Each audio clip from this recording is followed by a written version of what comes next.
इनका एक ही कानून है, कानून वापसी लो। क्यों वापसी लो? मतलब देश में अब तो एक देखिए, देश के अंदर अब कोई कानून पास होगा संसद से या राज्यसभा से, क्या कुछ लोग बैठ जाएंगे और वो कहेंगे वापसी लो? क्यों वापसी लो? सरकार अगर कोई कानून बना रही है तो 130 करोड़ लोगों को सोच के बनाती है, ना कि समूह को सोच के, 5-10 हजार लोगों को नहीं। फिर सबसे बड़ी बात मैं कहना चाहूंगा, जितने लोग आज टिकट को सपोर्ट कर रहे हैं, ये इनमें से काफी लोग, मैक्सिमम लोग ऐसे हैं जो सीएए और एनआरसी के टाइम पे भी खड़े थे। उस टाइम पे मोदी जी को ये खिंचाई कर रहे थे, मोदी जी से वापसी लेने की बात कर रहे थे। देखो जी, योगेंद्र यादव तो एक वो शख्स है, आंदोलन जीवी का, ये हर जगह पहुंच जाता है। ये आंदोलन हुआ, यहाँ पहुंच गया।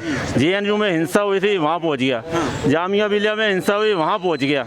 तो ये योगेंद्र यादव तो बना इसी कामों के लिए। मुझे लगता है ये कोई विधायक नहीं है, ये इसी कामों के लिए केजरीवाल जी ने इनको डिप्यूट किया हुआ है। और ये जो आंदोलनकारी है ना, ये जिस तरह हट धर्म, मैं तो मोदी से अपील करता हूँ, ये किसी भी हालत में है ना, ये जो कानून वापस ना ले। आप बताइए कौन सा ऐसा आंदोलन किसानों का हमारे देश में होता है जो कनाडा के प्रधानमंत्री को बयान देना पड़ गया? रिहाना जैसी सिंगर को किस लिए सपोर्ट कर रही है वो? क्योंकि इसके पीछे कहीं ना कहीं एक मानसिकता ये फैली हुई है कि मोदी जी इस देश में जो अच्छा काम करेंगे उसका विरोध करना है। राम मंदिर हो, 370 हो, कोई भी कानून हो, गैस, मतलब मोदी जी को हटाओ। क्यों हटाओ भाई मोदी जी को? बात वही है, जब प्रधानमंत्री, गृह मंत्री सब कह रहे हैं आके बात करिए, तो समस्या कि ये लोग जाते क्यों नहीं? इनका एक ही कानून है, कानून वापसी लो। क्यों वापसी लो?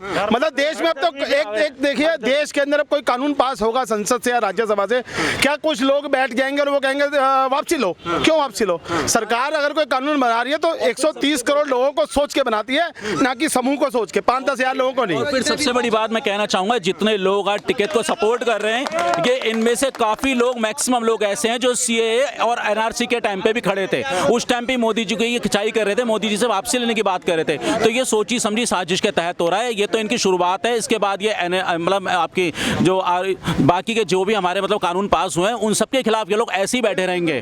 और इन लोगों के साथ जो सपोर्ट कर रहे हैं, नक्सलाइज सपोर्ट कर रहे हैं, खालिस्तानी सपोर्ट कर रहे हैं, सारा आतंकवादी सपोर्ट कर रहा है, पाकिस्तान सपोर्ट कर रहा है टोटली इन लोगों को। और ये जिसकी बात करते हैं, मुझे बता दो, कोई भी ऐसा, जब यहाँ पे लाल किले के ऊपर ये लोग आए थे, इतने लोग, तो किसी ने भी इनको लीड क्यों नहीं करा? जो नेता, उन लोगों ने इनको धक्का देके और सिर्फ खालिस्तानियों को दिल्ली बर्बाद और तबाह करने के लिए भेजा गया था यहाँ पे। ये इनकी सोची समझी साजिश के तहत हुआ था। और ये हमारी दिल्ली, मतलब दिल्ली जो हमारी पुलिस है, उसको मैं बहुत सलूट करता हूँ। उसकी बदौलत ये दिल्ली बची हुई है, मोदी जी की बदौलत बचे में हम लोग। वरना ये तो दिल्ली के ऊपर झंडा फहराने के साथ साथ एक एक को घर से निकालकर मारने तक की सोच के आए थे कि यहाँ की हर चीज को लूटना चाहते हैं, दुकानदारों को खाने कमाना बिल्कुल बाहर करना चाहते हैं। जी सर, क्या कहेंगे किसान आंदोलन पर? अभी लोग आए थे, वो कह रहे थे कि घर घर जाएं, सरकार घर घर लोगों से पूछे कि भाई सही है या नहीं, तब लागू करें। नहीं, बिल्कुल ठीक है, लेकिन ये किसान विरोधी कानून है ही नहीं। ये तो कांग्रेस विरोध और मोदी विरोध है। कांग्रेस ने अपनी सारी फौज उतार दी है, जितने भी गुंडे हैं वो उतार दिए हैं। 70 वकीलों की फौज किस लिए है?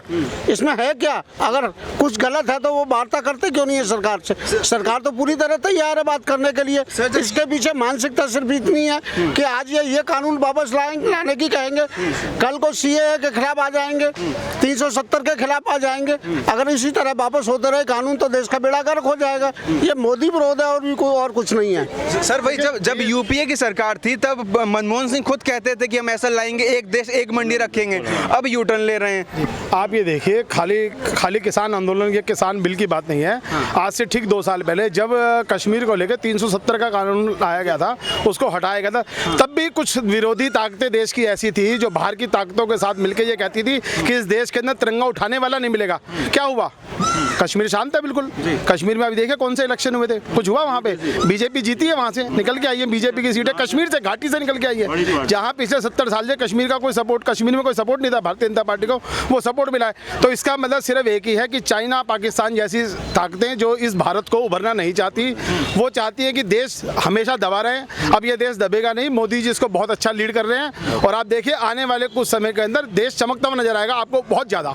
बस वही बात है असली। सर, आज राज्यसभा में मोदी जी ने ये और कहा, 2 तरीके के लोग होते हैं देश में, एक बुद्धिजीवी होते हैं और एक आंदोलन जीवी होते हैं, जो कि सिर्फ जब आंदोलन शुरू होता है तो कहीं से भी आके बैठ जाते हैं। योगेंद्र यादव जैसे लोग, उन पर क्या कहेंगे? ये देखो जी, योगेंद्र यादव तो एक वो शख्स है, आंदोलन जीवी का, ये हर जगह पहुंच जाता है। ये आंदोलन हुआ, यहाँ पहुंच गया। जेएनयू में हिंसा हुई थी, वहाँ पहुंच गया। जामिया मिलिया में हिंसा हुई, वहाँ पहुंच गया।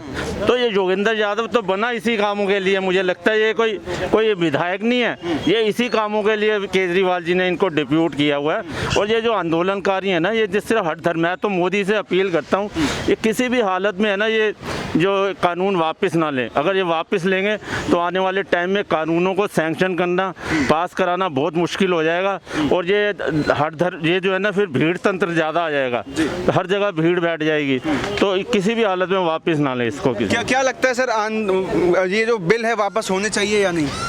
देखिए, बिल वापस होने से संसद की सुप्रीमेसी पे प्रश्न चिन्ह लग जाएगा कि संसद यदि कोई कानून बना रहा है तो उसके गरिमा का सवाल है। एक तरफ जन आंदोलन है तो उसकी भावना का कदर भी होना चाहिए। सरकार को और आंदोलनकारी दोनों को आगे आकर एक दूसरे का सम्मान करते हुए निगोशिएशन कर लेना चाहिए।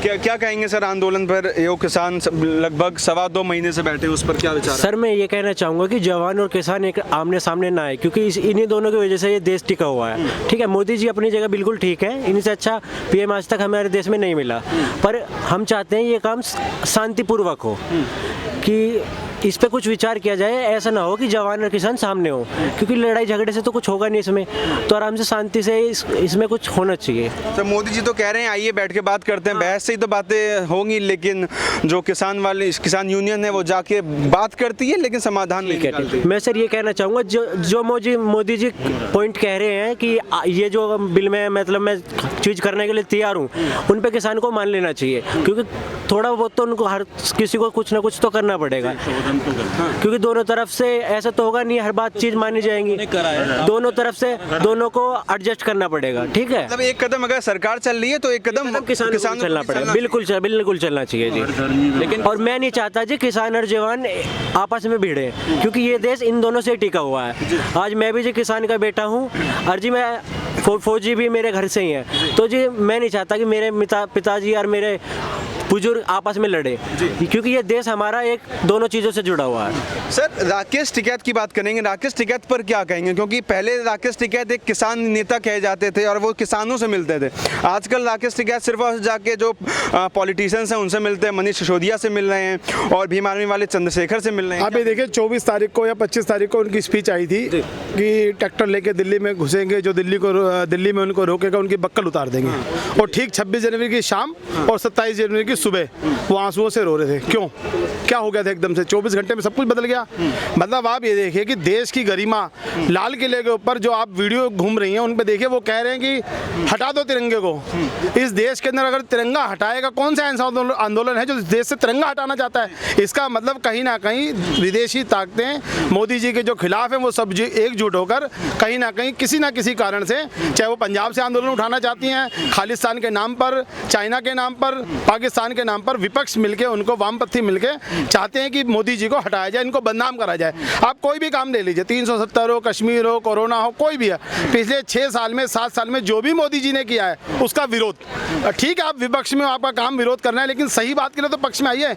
राहुल जी का पता ही नहीं होता, जब देश मुसीबत में होता है तो बाहर वो हनीमून माने गए होते हैं, घूम रहे होते हैं। मतलब सर, अब ये जो आंदोलन विरोध शुरू हुआ था वो राष्ट्र विरोध और एक पार्टी का विरोध हो? जी, कुछ समय तक तो शुरुआत में तो था ये किसानों का विरोध, लेकिन अब ये किसानों का विरोध नहीं है। खास करके 26 तारीख के बाद देश की जनता को समझ में आ गया है कि कुछ ताकतें देश के खिलाफ षड्यंत्र रच रही हैं। आप देखिए, खुद खुलासा हो जाएगा खुद ही।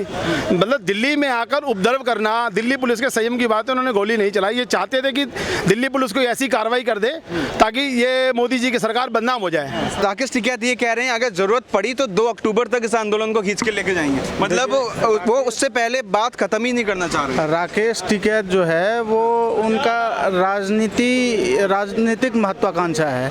एक तरफ वो आम आदमी पार्टी से निगोशिएशन करके उनसे मिलके अपना हित साध रहे हैं, पॉलिटिकल फायदा देख रहे हैं, पॉलिटिकल फायदा सब। हाँ, दूसरे तरफ कांग्रेस वाली बात कर रहे हैं और सरकार को ब्लैकमेल कर रहे हैं। यही एजेंडा मेरे को तो समझ आ रहा है।